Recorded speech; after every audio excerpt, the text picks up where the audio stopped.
Central board school education அந்த சிலபஸ்ல வந்து தமிழை பயிற்று மொழியை கொண்டு வந்து தானே.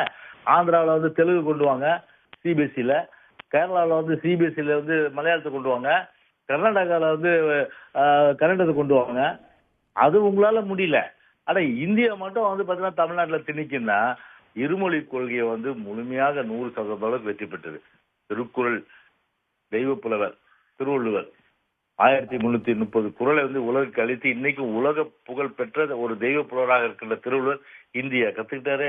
இல்ல கலிங்கத்து பரணி எழுதினவர், 10 பாட்டு எழுதினவர், 8 தொகை எழுதினவர், அகநானூறு எழுதினவர், புறநானூறு எழுதினாரு.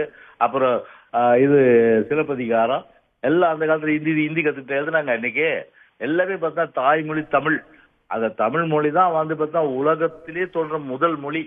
அந்த முதல் மொழியை முழுமையா கத்துக்கிட்டு தான் இன்னைக்கு உலகம் உள்ள வந்து தமிழ் வந்து எல்லா அறிஞர்களும் இன்னைக்கு இருக்க நிலையில அந்த தமிழை வந்து அழிக்கலான்ற அடிப்படையில வந்து ஒரு ஆதிக்க சக்தி இந்தி வந்து நம்ம புகுத்த நினைச்சா விருப்பப்படுறவங்க கத்துக்கிட்டு போங்க. அது யார் இந்தி பிரச்சார சபா இருக்கு, அது மூலமா கத்துட்டு போங்க. எங்களுக்கு யாருக்கும் எந்த மாறுபட்ட கருத்து கிடையாது. ஆனா இந்தியை வந்து திணிக்காதீங்க, ஒரு வலுக்கட்டாயம் பண்ணாதீங்க, ஒரு மீண்டும் வந்து ஒரு மொழிப்போர் வந்து தமிழ்நாட்டில் வந்து உருவாவதற்கு வழிவகுக்காதீங்க. இதுதான் வந்து தமிழ்நாட்டு மக்களுடைய ஒட்டுமொத்த எண்ணம் கூட. இருமொழி கொள்கை தான் என்னுடைய உயிர் கொள்கை.